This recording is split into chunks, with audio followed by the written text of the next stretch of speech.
Hello, and welcome to Central Booking, where writers and readers are the authority. I'm your host, John Valeri. Today on Central Booking, I'm in conversation with the esteemed Clay Stafford, multi-million copy-selling writer and all-around Renaissance man. Indeed, Clay has left an indelible mark on the world of crime fiction as the founder of Killer Nashville, which is not just a conference but an international community, and is a tireless champion of authors. Publishers Weekly named him a Star Watch honoree in 2019 and said he plays an essential role in defining which books become bestsellers throughout the nation's book culture. Clay is renowned in many other areas as well. These include business, education, filmmaking, television, music, theater, public speaking, and philanthropy. He is also a proud family man who makes his home in Tennessee. Despite the eclectic nature of these pursuits, they all share their roots in a love of storytelling. Our discussion, then, is a celebration of the profound impact that stories have on our lives and our life's work. We had a criminally good time chatting, and I'm sure you'll be as enthralled by Clay's enthusiasm and insights as I was. Hi, everybody. Welcome back to Central Booking. I am thrilled to be in the virtual company of Clay Stafford today. Welcome to the show, Clay. I have to say that you are sort of an entertainment extraordinaire, so I'm really pleased to have you on the show. You've done it all. Well, thank you very much. I've been rode hard. and you can't tell by looking at you, Oh, you're sweet. You're very sweet. Young and calm, and I'm like, wow. I mean, I could never, in all my years of interviewing, I don't think I've ever come across a bio as sort of extensive and as eclectic as yours. So I was exhausted reading your bio. You've done so I was exhausted living it. So I can imagine. I mean, more power to you. But I guess the fun thing about tonight's conversation is, there's no specific book that you're promoting. It's just all about books and words and inspiration. And so yeah, we're just going to talk about general things. Absolutely, which is fun. But I figured, might as well start and take you all the way back to beginnings. I wanted to ask you, about your impressions, your first impressions of storytelling. What do you recall inspired your love of storytelling, and how do you see your reading life is influencing your writing life? Two questions. The first one being from Appalachia.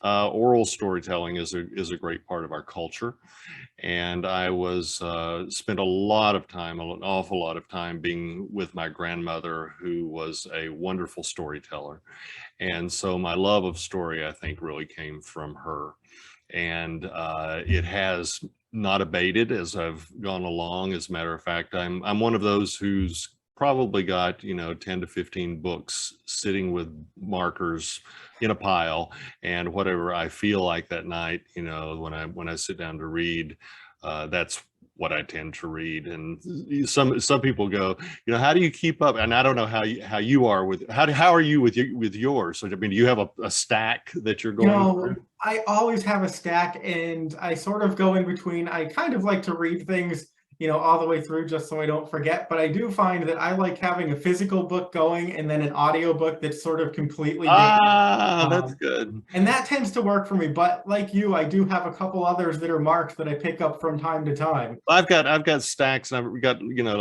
like 2 books of poetry, 2 books of short stories, a couple of nonfiction books, like 3 novels. And my son comes in and he'll say, how do you keep up with all of these things? But it's like episodic television for me. You read a little bit, and then it's time for the end of the show, and then you come back, back in the old days before binge watching, you come back next week at 7:30 and get another 30-minute dose, of what it is. And so that's pretty much how my reading life goes. And plus, I don't know, I think I've got an attention span, about the length of a caterpillar. So to just sit and read one story without changing channels seems to be a bit problematic for me. No, so I feel that. I've learned that it's better for me to have a stack of books and all from different genres, and then it keeps me from being Too confused because, when it's 6 mysteries piled up one after the other, then Does you feel one day you just feel some serious classic going on, and you want to know what old Socrates is doing, with the council. So you want to read that, and then something else, you want something lighter, and so that's pretty much my writing life. But I was crazy for a while. I was reading like I don't know if you've heard this, but I took an Evelyn Wood speed reading course and ended up reading approximately between 250 to 350 books a year. wow. And I was doing a lot of reviewing back in that time. And there's some books that you can read that way, and then there's other books that you really just want to savor the language. And those take much longer. I'm reading right now, because one of your questions might be, what are you reading right now? What am I reading right now? I'm reading The Great Santini. Okay. And the language in it is extraordinary. And so I'm just Pat Conroy. Right. And so I'm just taking my time with that one. But some of them I whiz through, and then other ones I just sit and savor as we go along.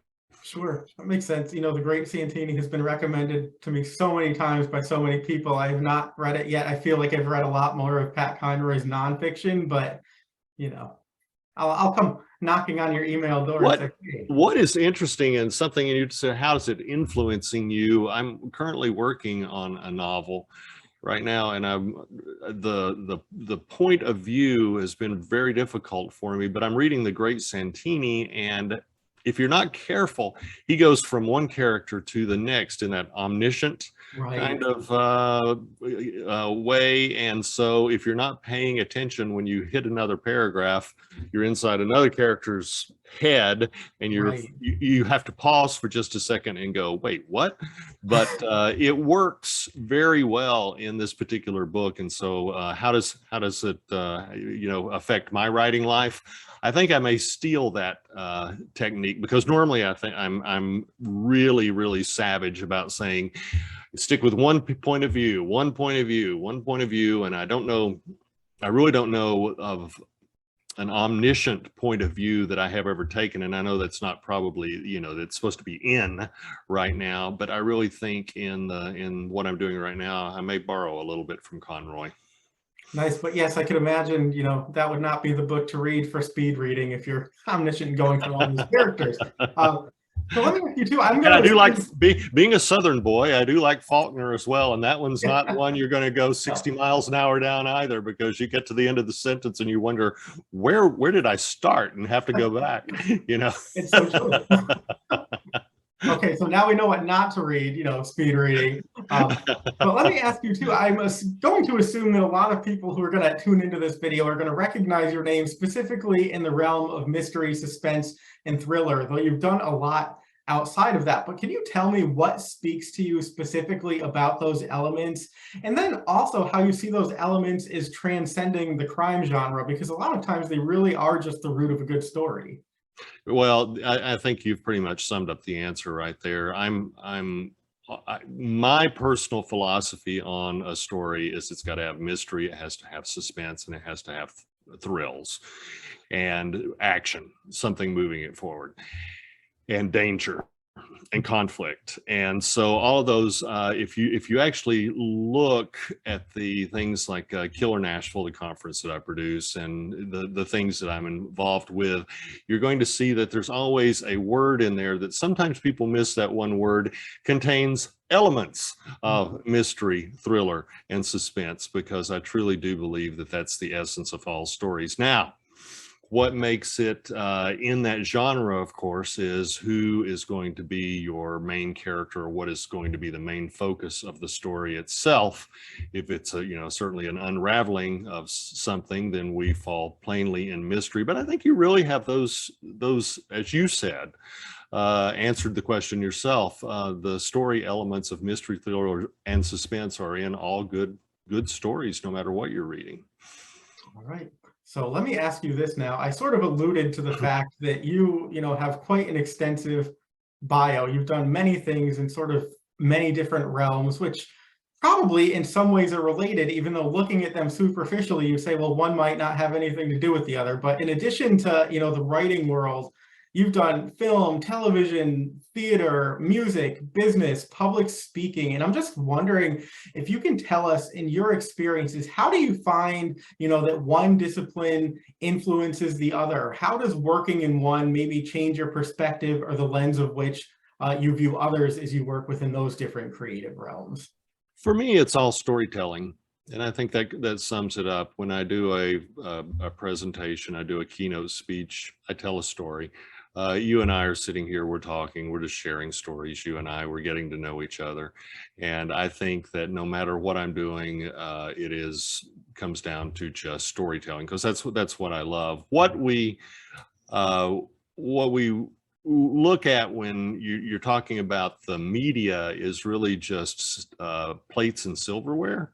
And to me, I might serve it to you in a plastic bowl, a Tupperware bowl, a piece of china, a plate, a saucer, it doesn't really matter so much, because it's not really affecting what is being served, which is the story itself. And so all those things that you've mentioned, I think, have the common thread of being a storyteller. I do music as well. Once again, it's storytelling. And storytelling is an interesting thing, because not necessarily, in terms of music, for example, if you just sit and close your eyes and just listen to some music, especially like instrumental music, some of the classical orchestral type things in which I was trained, you can feel the emotion and almost feel the story that's taking place in that. And so once again, I really think it all just comes down to storytelling. And that would probably be my cohesive answer for all of the things that I'm involved in. Sure. And, I'm thinking you're talking about feeding us this meal, and you're right. If it's something tasty, I don't care what it comes in. If it's tasty, I will consume it, as anybody who knows me will attest. But Same let me here. ask you, Here, here. yeah, give me a good meal and I'm happy. Very, very happy. A good meal and a book. Sometimes the book is the meal. Yeah, and I think that some people get stuck in that, stuck in the medium itself. And I really try to encourage writers in classes that I teach and in Killer Nashville and stuff to look outside of the medium that you're using, because there may be some elements. People who write books would love to see their books on the screen, right? Right. But why don't you be proactive and start thinking about that and serve that story in something that's going to be on the screen itself? And once you get a taste for that, and just realize that when you are serving it, when it's appropriate to serve this, or the rules of serving that, then really that's just technique, just like we're learning Word or Excel or something else. Writing for film is just learning the technique. Writing on a novel is just knowing a word processor and knowing how to put the paragraphs together, when to indent, and all of that is technique, mechanical stuff. But once you get that, no matter if it's poetry, a short story, a song, a book, a nonfiction book, all of that works together. It's all storytelling if it's working, and it has these elements of mystery, thriller, suspense that keep the reader or the viewer from turning page. I started out in television when you had commercials. You don't have that problem now, but commercials terrified me, because I knew that you could get up and leave at any moment and maybe not come back. The ham sandwich in the refrigerator was going to be more tasty than what was going on. So that influenced me greatly in terms of just even writing scenes, because I always had to end everything with a cliffhanger, because it was just ingrained in me that I was so worried that you would not come back after that. And back then, all the ratings, I mean, we still use ratings, but they don't seem like they're as potent as they used to be. But back in the Nielsen ratings days, it was like they could tell when you left or when you changed channels or something. And as a producer, and it always was something that was on the back of my mind. But it all just comes down to storytelling with those three elements that you were talking about. Sure. I like how you pulled those threads and brought several questions together. Smart man. Oh, good. Well, have a good night, I John. know, right? We'll see you. Our conversation is done. I will interview myself for the rest of the show. Nobody wants to hear that. That was good. It's your show. You can dance on the table if you want to, man. I'll break the table. Nobody wants to see that. Let me tell you. You ever seen a table crack under my feet? Oh. All right. So I'm going to ask you this as well, because, as I mentioned, you have been on stage as a performer, whether, it's an actor, a musician, a public speaker. And I wanted to ask you about those facets, because a lot of times when we think about writers, we think that they tend to be introverted. Not all of them, but a lot of them are. But we also all know that after you've written the book, especially these days, you're sort of expected to go out and promote yourself. And so you have to sort of have a persona, a personality, and not everybody's comfortable with that. But given your experiences, what do you find to be the benefits of having that background as sort of a public on stage presence when it comes to this writing world? Well, I think it gives you the very simple perspective in this interview right here that John is the most important, because it is John's show. And if I'm going to go speak somewhere, whoever is in that audience is the most important. And if I sit and think about myself, I get really uptight and nervous.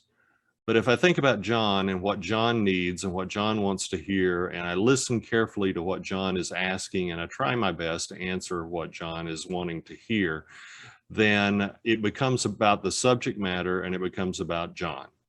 And when I do that, it's off me and I completely forget about myself, and I'm able to get into the groove of what I'm doing.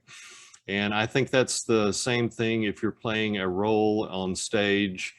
Rather than thinking of yourself as the actor on the stage, you actually are listening to the other characters and you're answering those other characters and you're reacting to the other characters. Because a long time ago, an acting teacher of mine, Nancy Lane Wright, a great mentor of mine, said that acting is reacting. Mm-hmm. And I think that is something that authors, when they're doing a presentation or something, need to keep in mind, that you're not up there being the actor. You're there reacting to what is going on in front of you. And when you do that, it comes off you and makes it very easy for you to actually have I'm having a blast conversation with you right now. I'm really, really enjoying it because I'm getting to know you. You're making me think of some things that I haven't thought of. And so the emphasis is really not on me, but if I turned it on me, then I, like everybody else, would suddenly feel nervous. So hope that helps. No, that's a great answer. I think I come at that from the flip side of the coin as a moderator. It's always about how can you spotlight the person that you're speaking to and make it about them and let them. So we're like the chipmunks, right? And it's about you. No, it's about you. No, it's about you. That could be the whole show. It's about you, Clay. This is for you. No, this is not about me. This is all about you, John. It's your show. Well, you're very kind. Yeah, we can terminate. You have that power. You've got that power switch button right there in front of you, and I very well know it. You're so kind. Maybe that's why I love doing this so much. People say, "Oh, it's the John show. It's all about John." I'm like, where else in life do I hear that? Nowhere. But I think, hey, tonight it's all about Clay. But interesting point you make, because you really sort of have to not be self-conscious. And I'll never forget, we were talking before we started recording. You're in Tennessee, I'm in Connecticut, and we were joking about sports rivalries, but you said you're not really as invested in that because you went to University of Miami, which reminded me of Gloria Estefan. Anybody who knows me knows that I love her. But I remember her saying, you know, when she started out as a performer, that she was very self-conscious, and she realized that she had to get over that really quickly, because if you were the front person in front of all these other people and they sense that, you know, none of them are going to let loose and have a good time if you can't let loose and have a good time. And I think that that's sort of always probably in the back of our minds when we're, you know, doing something like this, engaging in some kind of conversation. So now we should do the conga, right? I mean, Right, exactly. Anyway, moving along. Wait, is that the Miami sound machine I see coming in behind you there? Yes, you know, here they come.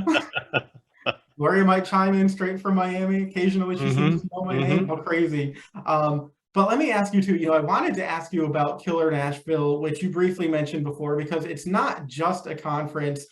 You know, it's a magazine, it's resources for readers, writers, editors. But can you talk about the importance of having that community of like-minded people and how that sort of inspired you to get Killer Nashville up and running, and then how it's evolved from, you know, what you initially thought it would be to the many facets that it is now? So that's like 3 different questions in one, but I know that you can. Let's take them one at a time. What's the first question again? Sure. So first question, sort of the importance when you are a creative person or a writer of sort of finding a like-minded community of other creative people who understand not only the practical concerns, but sort of the emotional component of that type of life. Yeah, what really happened, growing up where I grew up, I was not around, there was no access to anyone who was, had any influence, any ends, any knowledge.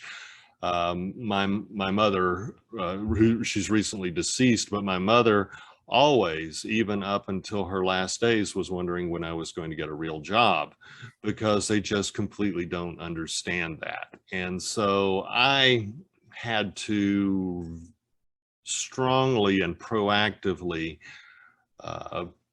push myself out of my comfortable environment in order to be able to find what I needed to be able to find.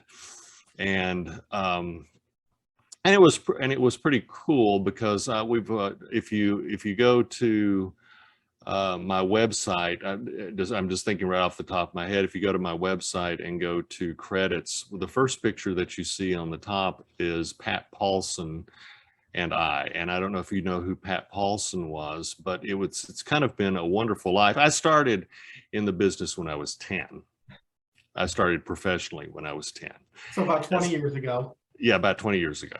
Yeah, with all my Dick Clark products and everything. So there was a show, the Smothers Brothers show. I don't know if you are even old enough to know what that is. And then there was Rowan and Martin's Laugh-In. And there's a picture of me with Pat Paulson there, because by the time I was 12, I was in New York City, but I was coming back home as well to relatives and grandparents that had no running water, no electricity. And to me, there was no dichotomy between the two, but there was no way that I could get what I needed from the environment that it was in. So I had to go out and find it. And I was very fortunate, and have been very fortunate, to have people look at me and say, well, I think he's a knucklehead, but I'm going to give him a chance, and I'm going to include him, and I'm going to mentor him, and I'm going to move him along. And so what essentially became Killer Nashville was the culmination of that particular philosophy. And when we first started it, the first year I started it in 2006, I set a precedent then that there were going to be no egos at the conference itself. And we were all there going to help each other, because even the most novice writer can teach me something. And I know that. And to have a group situation where you've got actual practitioners who are sharing with you and learning with you. And some of the the best compliments to me are having New York Times bestselling authors who come to Killer Nashville and then come back because they want to learn marketing techniques or some other technique that helps them get beyond where they went. And it's all about that sharing. And my life, I feel like I've had for me, it's been an incredible life with a lot of varied activities, as you've pointed out, but it's really been because people have taken an interest and really wanted to help and encourage. And when I started Killer Nashville, the mission really has not changed. Technology has changed. I mean, you and I are talking right now. When we started Killer Nashville in 2006, we wouldn't be having this conversation, right? But technology has changed, but storytelling hasn't. It's the same as it's always been, and we all start in the same place. And we all, you have to write. I believe you have to write every day, but I also know that for my peace of mind, I have to write every day. But I think you really have to, if you want to be an ice skater, you got to go out and practice, 5 days a week on ice, just to be able to do it. So you got to write, and then you've got to refresh, you've got to read, and then being around people and encouraging people and having them encourage you. Because at the end of Killer Nashville, I mean, I'm just floating because I feel like I've had so much inspiration that's come my way from people who have attended. That I mean, I would almost say that doing Killer Nashville is a selfish act on my part. I'm having a block party and I'm inviting you to attend, and it's as I said, the mission of it really hasn't changed. It's to find that new generation of writers, and I am fortunate, I think, in my mental perspective, that I am not stuck somewhere. As times change, as styles change, I'm right there with them. And I really enjoy the innovation, the novelty. Of course, when you've gone through a couple of decades, you start seeing things repeat that appear to be new. And I remember somebody in Los Angeles showed me a peace sign. I said, "A nice peace sign." She had it around her neck, in a necklace, and she said, "Oh, you know what it is?" And I said, "Yeah, I know what it is." She said, "It means da da da da da." And I said, "Yeah, I remember the first time that it came around." So there's things that are constant, but there's also things that are new, and there's we are in a changing industry, and there's if you go with the same thing, it's boring. So it's getting together with people to learn all of those new things that are happening and to be able to stay plugged in to what's going on right now, because every 7 years, I'm making this up, every 7 years a new generation is really coming along that has a different view on the world. And it just, I would say it just turns me on to hear this view and get to contemplate it and be a part of that. So that's what Killer Nashville's all about. I really don't think I think it came out of everything that I've been doing.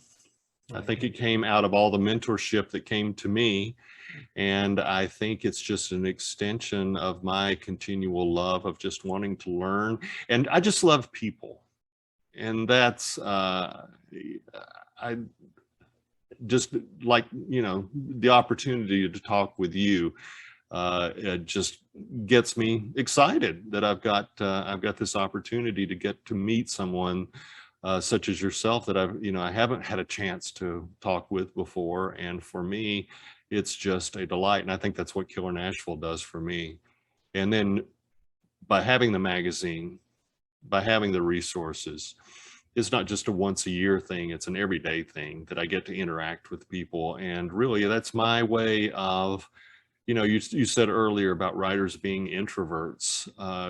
There's nothing, nothing like creating a conference to, build, networking and have conversations with people. There's always somebody to talk to, or somebody that's got a question or needs help or something. And I love helping other people. And so when people email me and have a question about, I'm trying to do this story, don't know whether, I mean, this is a real, just like yesterday, I don't know whether to do this as a fiction or a memoir or what I need to do. I can't answer that question, but I can give you some resources, which I did to this lady. And it's just that kind of interaction that happens throughout that just gives me purpose. How's that? Absolutely. Gives me purpose. So I hope I wasn't too long-winded on that answer, but no, I appreciate that. And but that's only part one of part three. If I remember, there's 2 more questions coming. well, I think you kind of enveloped much in there, which is, terrific.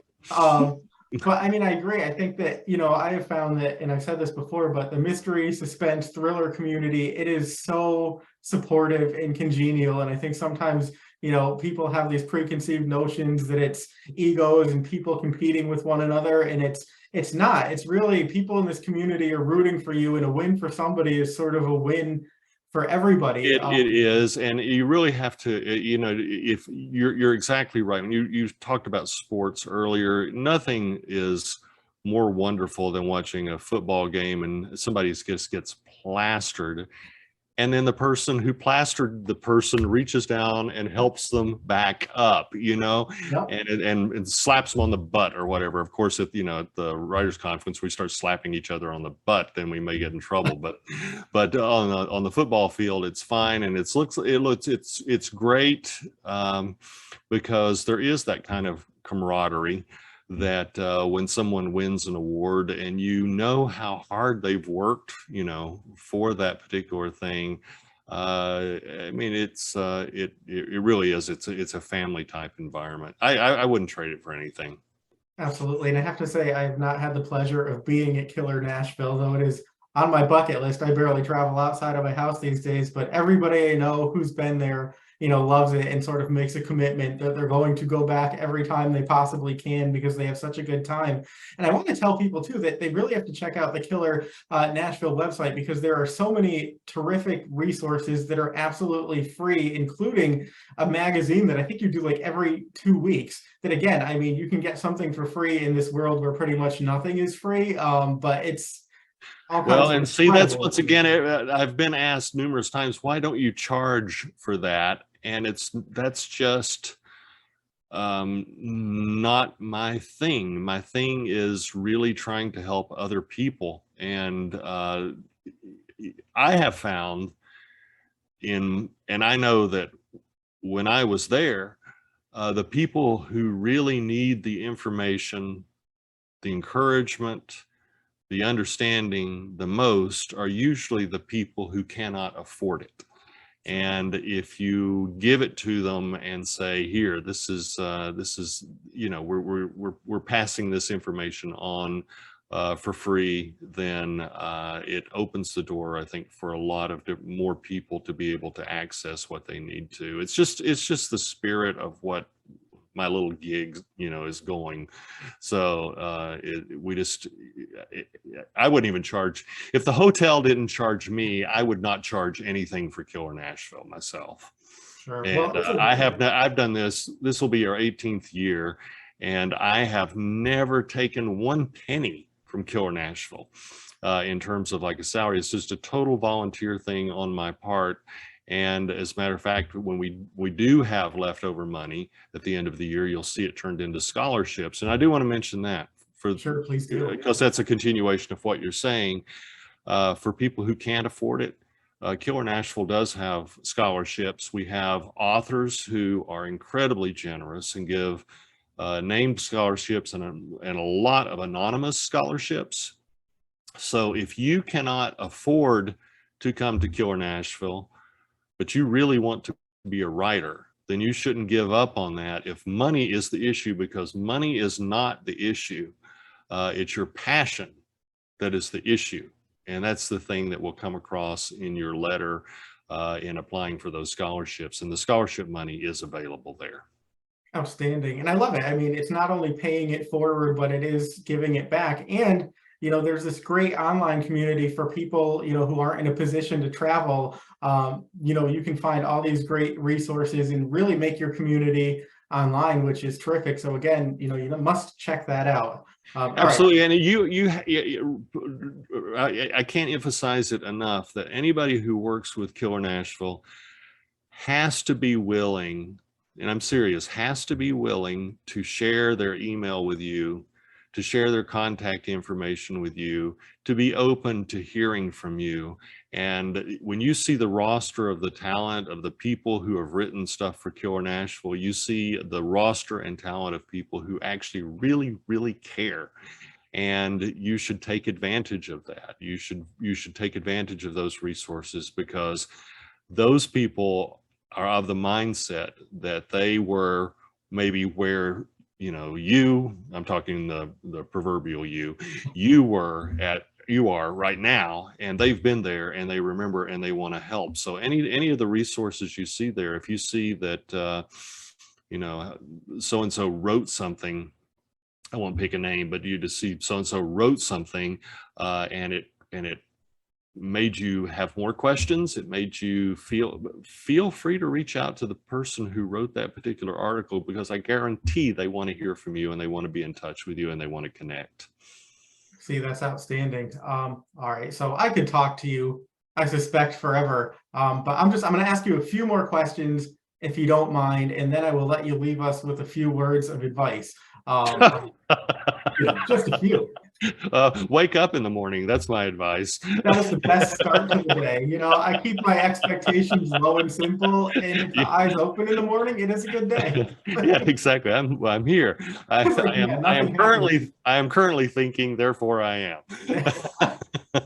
All right, I'm opening a can of worms here, probably. But you also, you've studied writing formally. You teach writing. I'm wondering, again, drawing on your experiences, if you can tell me what you think, makes for a good learning environment, and then what really can be taught versus what is intrinsic, and how does discipline or tenacity factor into that? Once again, you asked me 3-part question. This is what I do. I ask you multi-part questions, most of which are inane. Because you want to see if my synapse can keep up with what you're saying. I'm gonna break it down. But what do you think makes for a good learning environment? There you go, Gloria. Break it down. Right.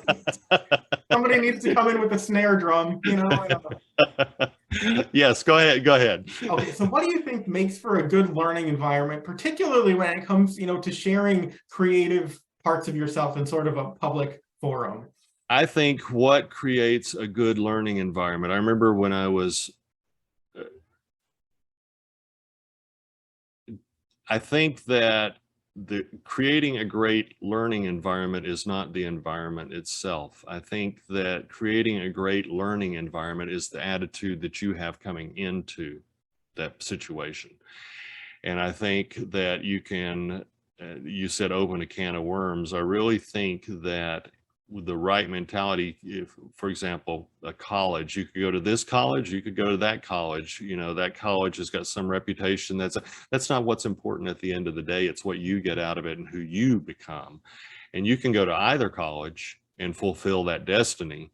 So the best learning environment is whatever you bring to the situation, and that the onus is on you. So does that answer your question? Yeah, sure. And so let me ask you too, in terms of what is innate talent versus what can be learned, how do you view that? What can you actually help to bring out in aspiring writers? And then how does tenacity or discipline factor into that? Because I think we all know that it's not always the most talented people that find success. Yeah, I think, and I think you just answered that I think that the tenacity is as important or more important than the talent. I can remember, like I said, I really love people, and all people, and I've always felt comfortable with all people. And I can remember in Los Angeles just going down and sitting under the mangrove trees in Santa Monica area, where the homeless people were talking to them. And I can remember, because I was doing a lot of acting and stuff at the time, and I would just listen to their stories and things. And I told many people that the most talented people I knew were probably down there under the mangrove trees, not at the Universal Studios or Warner Brothers or Disney where I was working, but under those mangrove trees. There's some talented people.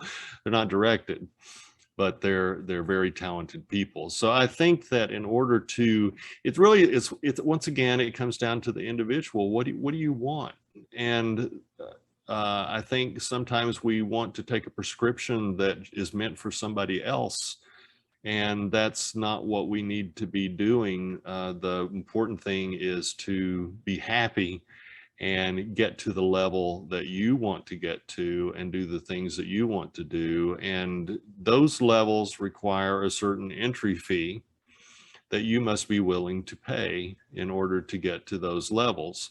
But I think everybody is, if you are satisfied with where you are right now, then you're very successful in what you're doing. And there's no need for you to, if you don't want to go on a, get out and go on a book tour and drive yourself crazy traveling from city to city to city, then don't do it. Because if you're happy, in Connecticut in your living room there, John, just stay there and enjoy life. And so I think that to get to those different levels requires tenacity. Your other part of your question is, can you learn it? I think so. I think that you have to, sometimes some people need to get out of their own way. Mm-hmm. I think sometimes we come in all shapes and sizes, right? And so some of us are more critical than others. And sometimes those critical ones have a more difficult time, say, being in a creative field, because you've really just, we know that there's the time to be critical, but there's also the time just to let it flow right at the very beginning. And sometimes it's hard for those people to let go. So once again, I think you can learn. Yes, I personally think you can learn how to do just about anything, but I do think also that you need to allow yourself, be aware, and get out of your own way in order to be able to learn those things. And I really think that if somebody can do that, then they can achieve what they want to achieve. But I think we really, all of us, are such underperformers that it's if we would just expect a little more, then I think we would be delighted to find a little more than we really thought that we could get, or that some people might say that we are worthy of, right, or whatever it happens to be. I just really think that you can, it's out there, it's available to you, it's available to each of us. And we just have to decide in the end, though, what makes us happy, and take it to that point and be content with that, regardless of what other people's expectations are or what else is going on around us. That's some excellent perspective. All right, 2 last questions, and then I will let you go. No, I want more questions because I'm enjoying talking to you. Oh, you're so well. In my world, obviously, 2 last questions really equates to like 4 or 5 or 6 questions. Oh, that's true, because you asked 3 or 4 in one. That's right. I forgot. They come in a package. That's my claim to fame. If I throw in a couple dashes or semicolons when I write them, it's really only one question, but that's not true. Yes. What was I thinking? Foolish me. Yes. You'll still be here. We'll be here another hour. Yes, this is really the halfway point. But no, truly winding down now. But I do want people to know too that in addition, to your many accomplishments, in the writing world, the business world, you are a family man as well. You have a wife, you have children. So I'm wondering if you can tell me a bit about how you endeavor to balance the personal and the professional, and how one feeds into the other. I think that there is, it's cliche, there is a time and a place for everything. And I'm very much, I'm a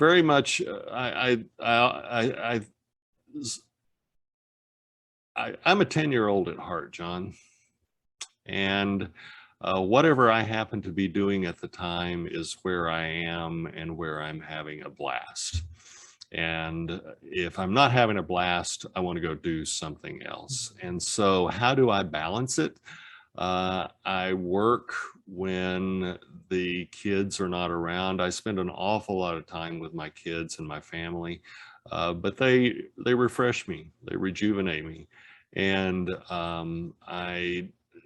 for me, they're even more important than the work that I do, because they're the foundation that's underneath everything that I have. So my family, when they come home, we have, we have our family dinners. There's no question that we're not all going to be present.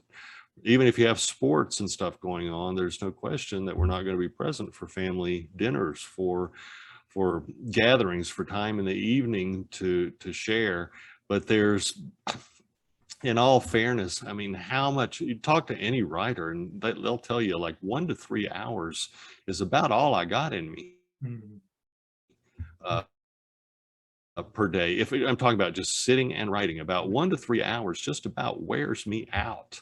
And so what are you going to do the rest of the day? Well, you've got your family, you've got, emails that can be done. And so all of it is perfectly balanced. And I think the thing is, once again, to find where you're content and live in that moment. When you're writing, I go into, and you probably do as well, when you're writing, you go into that particular trance that in sports, they call it the zone.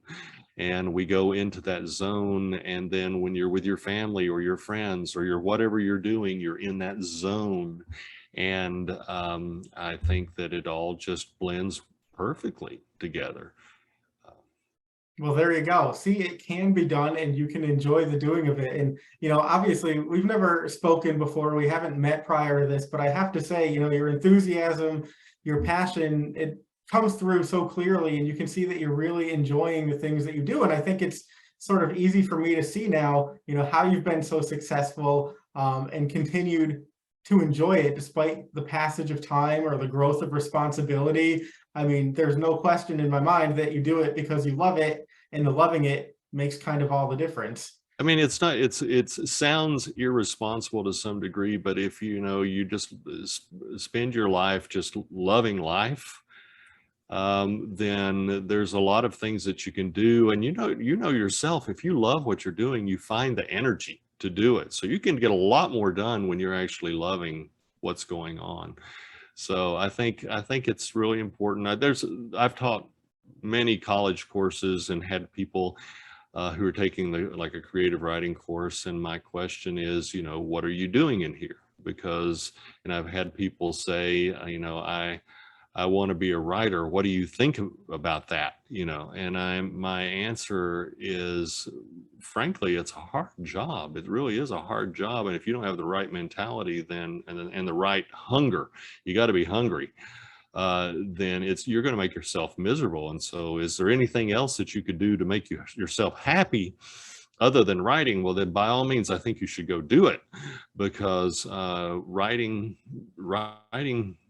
is strenuous. It's not for the weak of heart. And I think that that it's really just how you approach it. And once again, what you find is following your own muse, what you want to get out of it. And the important thing at the end of the day is, if it makes your life miserable, don't do it. If it makes your life wonderful, keep doing it. And I've said, and probably this is where my mom, tying that back in, I've said, sometimes I feel like I've never worked a day in my life. Why? Because I wake up in the morning, and I'm a 10-year-old. I wake up in the morning and I go find my mates, whatever it's doing. If I'm shooting a film, or if I'm shooting TV shows, or if I'm working on a collaboration with something, or I'm, doing some sort of deal or something. And I wake up in the morning and I go hang out with my mates and we have a blast all day long. And then I come home and I have, fun with my family. And then I go to bed and then I wake up and I do it all over again. And, I go, I don't know that I've ever worked a day in my life, because remember, I've been doing this since I was 10. Right. So I've had a long time. As a matter of fact, I was just right before this, I was almost missing our interview because I was upstairs on the balcony porch with my daughter. We were singing karaoke. She's 12 years old. We were singing karaoke and we were singing Don't Go Breaking My Heart, Elton John and Kiki D's song. And so, of course, I'm sure all the neighbors were, if there was anybody out doing anything, they were doing it. And somebody called me and said, what are you doing? Do you have time to talk? And I said, of course I've got time to talk. I'm just up here, I'm being Kiki D and she's Elton John right now. So yeah, I've got plenty of time to talk.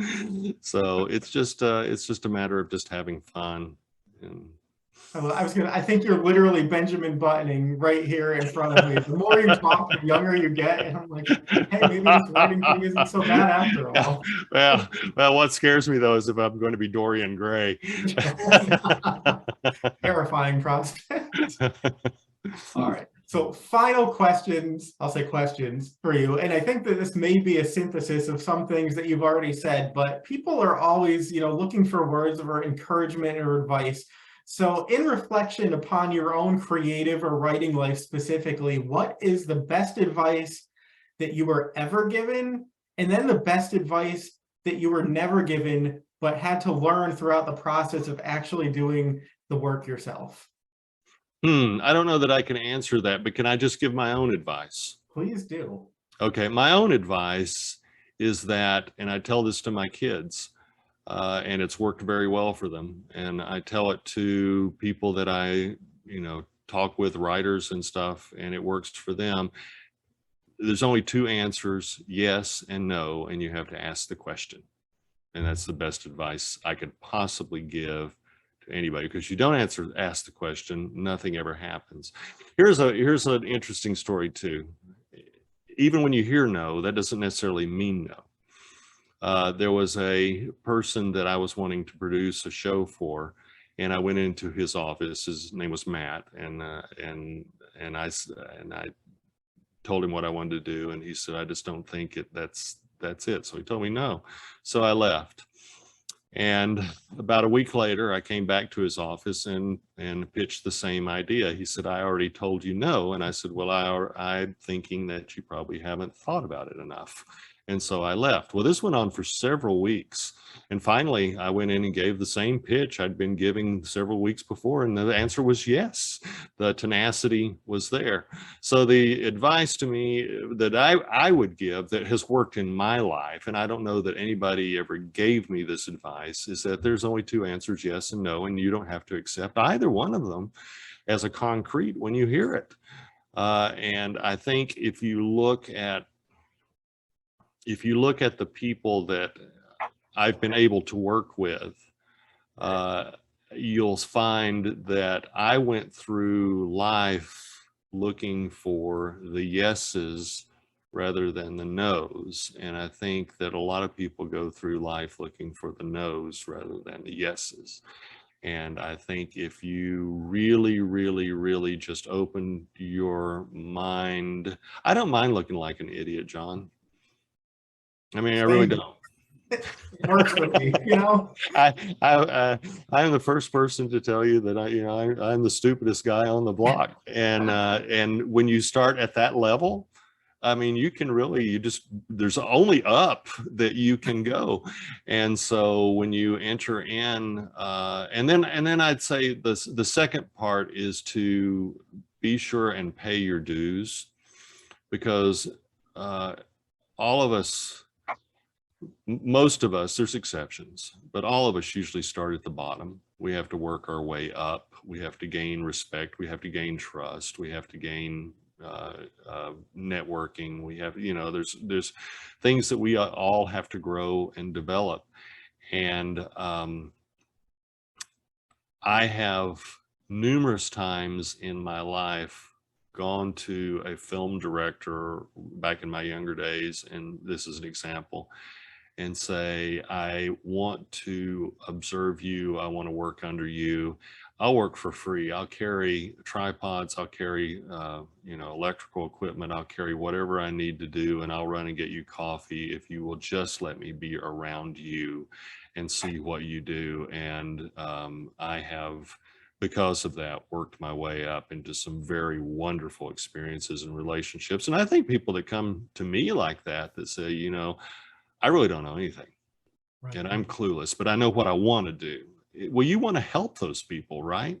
Absolutely. And so I think that it's just that attitude of realizing that, and I keep adding on to it, but the bottom line is, I really think, going back to what you said earlier, in any profession, but in the writing profession, people, there's more good than bad. There's more people who are supportive than people who are going to be negative.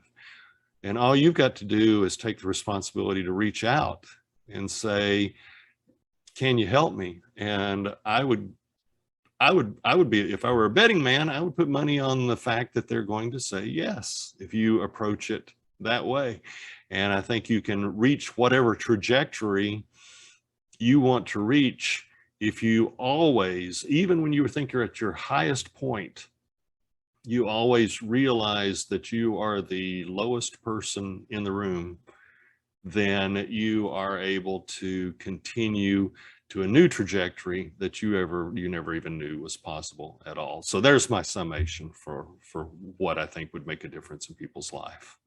That is most excellent advice. And like you said, it is simple enough to say, if you don't ask the question, then how will you get that yes or that no? You have to be brave. You have to put yourself out there, and you have to be willing to be foolish. And if we just wake up in the morning and go, I'm an idiot, then the rest of the day is just pudding, You've given me a whole new perspective. I'm going to start defining my life as stupid all the way to smart. Now, Dude, you don't know how many times throughout a day I will say, listen, I am completely ignorant about this, or I'm completely stupid. I am I have no clue. And how many times people save me because of that. So, and there's so much liberation in being able to say, like, I am ignorant in this. I have no idea. You should try it if you haven't. It's true. Power in that. There's freedom in that. And going back to, like you were talking about, public speaking or all the other stuff that you're doing, that if you take yourself too seriously, or you want to be taken seriously, then you put the focus back on you and your performance, how you do. And it's not about that at all. It's about, as I said, publishing is collaborative. We talk about it being private, being by yourself, but for a writer, a professional writer, it's incredibly collaborative, because you're dealing with a lot of different people. And it's also important to keep in mind, and I think this is where the heavy weight comes. It's important. I know I'm running over time, right? Am I, John? Or is this you get as much time as you want? Okay. I think that it's heavy on. The heaviness for me is to know that I have to produce something that is going to be good, because that affects the livelihood of an editor, that affects the livelihood of a publisher, a stockholder, that affects a reader or a viewer.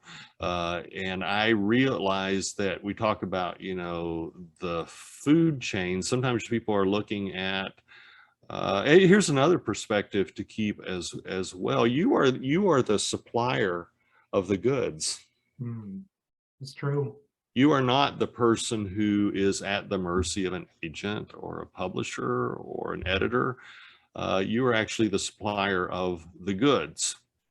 But as I tell my children, to those that, much is given, much is expected as well. And so you have to realize that, yes, you are the supplier of goods. Yes, the food chain does begin with you. You are at the top of the food chain, because without you, there are no editors. Without you, there are no publishers, there are no readers, there are no viewers. You are the one at the top, but you have to take responsibility for that. And I think looking at it at that perspective is very helpful as well, because you've got a lot of people depending on you. You know, your agent is depending upon you. The list is long of people who are depending upon you. And so it's not really, when I first started this diatribe, it's not really as lonely as we make it out to be, because there are so many interconnecting parts that take up much of the day, working with, cover designers and copy editors and getting things to people that need to be, so they can proceed with what they need to do. So there is a lot of interaction. So in your early years, you might feel like you're in solitude because no one cares. That's how you feel, but they do care, but you think no one cares.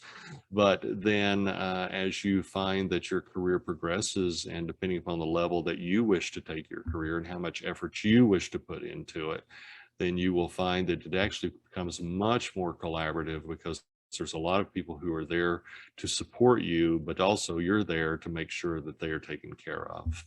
Sure. That's really interesting perspective. And it's funny, but it's making me think of, James Patterson, because sometimes people will say, well, does he really need to publish 20 or 30 books a year? But when you think about it, yes, he actually does need to publish 20 or 30 books a year, because he is supporting all of those people. And if just all think of he wasn't, exactly, you think of the families. I mean, you take it out of job titles and take it out of some sort of hierarchical structure, and just look that you're dealing with people, and people who have electric bills and people who have water bills. And yes, James Patterson needs to do 25 or 30 books, because he's built up an industry of people who are relying on that income flow in order to be able to live and be happy themselves and do what they love and be paid accordingly for their services. And so yes, it's he definitely should do 25 and 30, and you should too, John. right after James Patterson, Clay Stafford. I don't think you want John Valeri in that equation.